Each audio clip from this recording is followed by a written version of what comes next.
नमस्कार दोस्तों, मेरा नाम है शिव शर्मा। स्वागत है आपका मेरे चैनल में। जैसा कि आज मैं आप सभी को बताने जा रहा हूं कि एमएसएमई से रिलेटेड, एमएसएमई के फुल फॉर्म है micro small and medium enterprises. इससे रिलेटेड आज सारी चीज़ मैं आपको बताने जा रहा हूं। सिर्फ रजिस्ट्रेशन प्रोसेस में आपको नेक्स्ट वीडियो में बताऊंगा। उसके अलावा एमएसएमई की डेफिनेशन क्या थी, पहले डेफिनेशन चेंज करी तो क्या है डेफिनेशन, एमएसएमई में कौन रजिस्टर कर सकता है और एमएसएमई के बेनिफिट्स क्या हैं। आज मैं आप सभी को इस वीडियो में ये सब कुछ बताने जा रहा हूँ। जैसे कि पहला मैं आप लोगों को बताने जा रहा हूँ कि एमएसएमई की डेफिनेशन क्या थी और एमएसएमई की नई डेफिनेशन क्या है।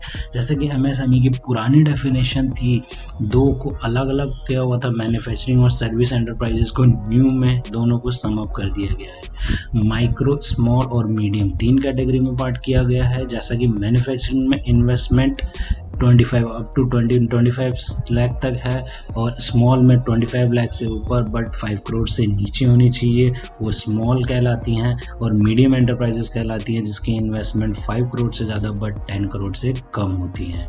और सर्विस सेक्टर के केस में होती है इन्वेस्टमेंट अप टू 10 लाख तक, और दूसरी है इन्वेस्टमेंट 10 लाख बट 2 करोड़ से कम, और थर्ड है इन्वेस्टमेंट 2 करोड़ से ज़्यादा बट 5 करोड़ से कम। ये पहले हुआ करती थी डेफिनेशन। अब न्यू डेफिनेशन दोनों को सम अप करके बनाई है मैन्युफैक्चरिंग और सर्विस के लिए, दोनों के लिए एक है।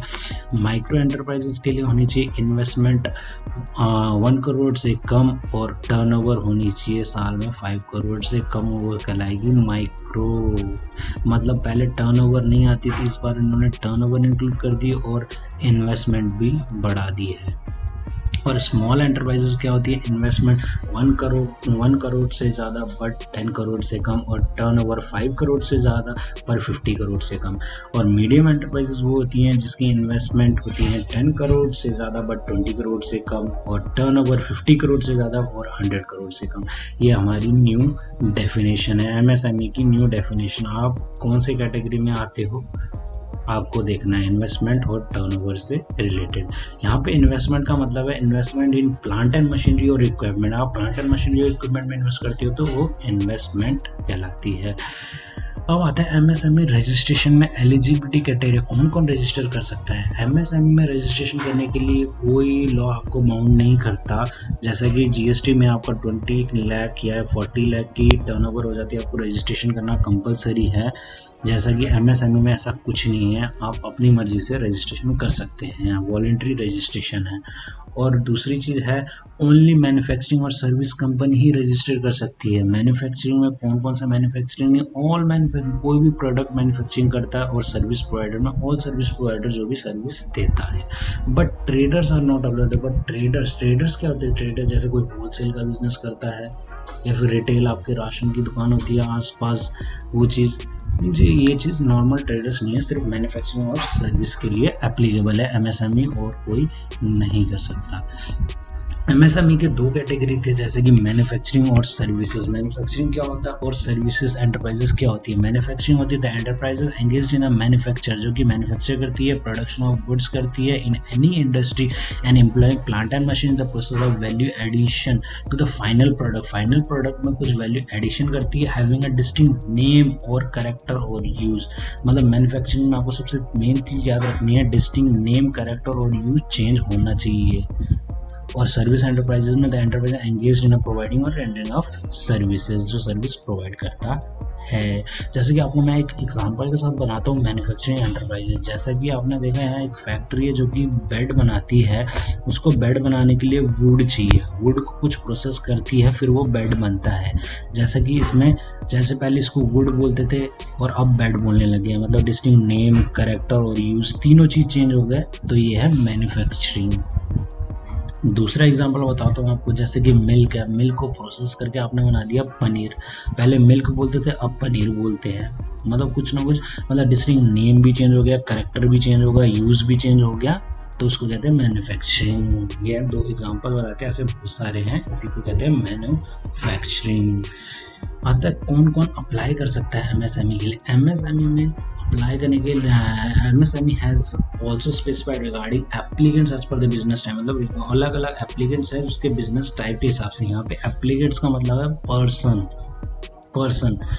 Applicant should be proprietor for proprietorship form, obviously proprietorship form क्योंकि वो प्रोप्राइटर करेगा। HUF है तो HUF मेंबर, HUF में ये नहीं कि कर्ता करेगा, कोई भी मेंबर कर सकता है। और पार्टनरशिप में एनी पार्टनर, कोई भी पार्टनर कर सकता है, ऑथराइज पार्टनर की जरूरत नहीं है LLP में।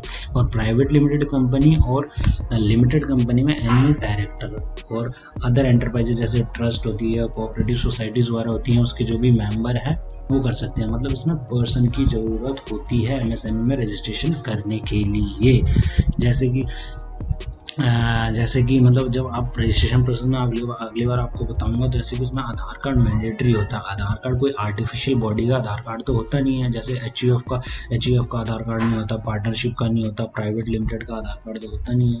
जैसे इन सबके पैन होते हैं पर आधार कार्ड नहीं होता। आधार कार्ड कंपलसरी है, इसलिए कोई भी पर्सन आप जैसे कि पार्टनरशिप में पार्टनर, डायरेक्टर में प्राइवेट लिमिटेड का डायरेक्ट, ऐसे करके आप कर सकते हैं। लास्ट में आता है MSME के बेनिफिट्स क्या हैं। मतलब ये वॉलेंटरी रजिस्ट्रेशन है, कोई कंपलसरी नहीं है फाउंडेशन में। कोई भी बंदा MSME में आने से पहले सोचेगा भाई मेरे को क्या फ़ायदा है जो मैं रजिस्ट्रेशन करूं। कोई फ़ायदा देख के रजिस्ट्रेशन करेगा ना। देखिए मैंने 9 फ़ायदे यहाँ पे रखे हैं जो मेन है, इसके अलावा और भी हैं, ये मेन 9 फ़ायदे हैं। मतलब हाईली क्रेडिबिलिटी पहला है, MSME रजिस्टर्ड यूनिट से the highly preference as compare to non registered. कोई नॉन रजिस्टर्ड यूनिट होता है जो MSME में रजिस्टर्ड नहीं है, एक MSME में रजिस्टर्ड है सपोज, मतलब कोई पहली प्रायोरिटी मिलती है हमेशा MSME सेक्टर 1 को। दूसरा है लोअर रेट ऑफ इंटरेस्ट। कोई आप बैंक में लोन लेने जाते हो, कोई MSME का है तो उसको लोअर रेट इंटरेस्ट पे लोन मिल जाता है। थर्ड है टैक्स रिबेट। जैसे इनकम टैक्स वाले भी MSME के लिए टैक्स रिबेट लाते रहते हैं। जैसे कि कोई नॉर्मल पर्सन 25% टैक्स पे कर रहा होगा तो MSME वालों को 20% टैक्स पे करना पड़ेगा। मैट सुना होगा आपने, प्राइवेट लिमिटेड के केस में, लिमिटेड के केस में होती है मिनिमम ऑल्टरनेटिव टैक्स जिसे बोलते हैं। जैसे कि इसके कैरी फॉरवर्ड की लिमिट होती थी 10 ईयर इनकम टैक्स के हिसाब से। अगर आप MSME सेक्टर के हो तो उसको कर दिया है 15 ईयर, मतलब 5 ईयर और एक्सटेंड हो जाता है यहाँ पे। फिफ्थ है opportunity like apply to government tender. मतलब गवर्नमेंट टेंडर निकलते हैं तो आप उसमें अप्लाई कर सकते हैं। MSME वालों के लिए पहले हो जाए, कोई गवर्नमेंट टेंडर मिला तो कोई नॉर्मल पर्सन की जगह MSME करेगा तो MSME में जो पहला पॉइंट था जिसको प्रेफरेंस लेगी उसी से रिलेटेड है। ईजी ओपनिंग बैंक अकाउंट खोल सकते हैं, वो तो चलो नॉर्मल है, बैंक अकाउंट खोल सकते हैं। ज़ीरो बैलेंस पे आप ज़ीरो इनिशियल डिपॉजिट पे बैलेंस अकाउंट खोल सकते हैं। एक आता है trade fair by MSME department which helps the growth of the business. मतलब जैसे प्रगति मैदान के आसपास कोई ट्रेड फेयर लगती थी पहले और ऑटो पार्ट्स वगैरह के लगते नहीं थे, ये MSME डिपार्टमेंट भी ट्रेड फेयर ऐसा ऑर्गेनाइज करती है जिसमें कि जो MSME में रजिस्टर्ड है वो अपना जाके वहाँ पे अपना एक्सपेंशन या ग्रोथ अपने बिजनेस को थोड़ा ग्रोथ कर सकें। Any MSME can go to the MSME department for the recovery of poverty. मतलब कोई भी लिटिगेशन टाइप होता है तो वो MSME डिपार्टमेंट में जाके अपना जो भी डिस्प्यूटेड अमाउंट है वो क्लेम कर सकता है MSME के डिपार्टमेंट के थ्रू। लास्ट है ट्रेडमार्क एंड पेटेंट। ट्रेडमार्क या पेटेंट में रजिस्टर करते हुए आपको 50% का गवर्नमेंट फी कंसेशन भी मिलता है। इसमें बहुत है, ये भी 50% मिल जाता है। जैसे कि ये 9 डेफिनेशन है, 9 बेनिफिट्स हैं जैसे कि MSME के, ये सब हैं बेनिफिट्स MSME में रजिस्ट्रेशन करने के। जैसे कि शुरुआत से मैंने आपको बताया कि MSME रजिस्ट्रेशन करने के लिए कोई बाउंडेशन नहीं है लॉ का। मतलब MSME में रजिस्टर हो तो वो सारे बेनिफिट्स आप ले सकते हैं। Thank you so much. Video अच्छी लगी हो तो लाइक, सब्सक्राइब और कमेंट कर देना, और किसी के लिए बेनिफिशियल लगे आपको वीडियो तो उसके शेयर भी कर देना। Thank you so much.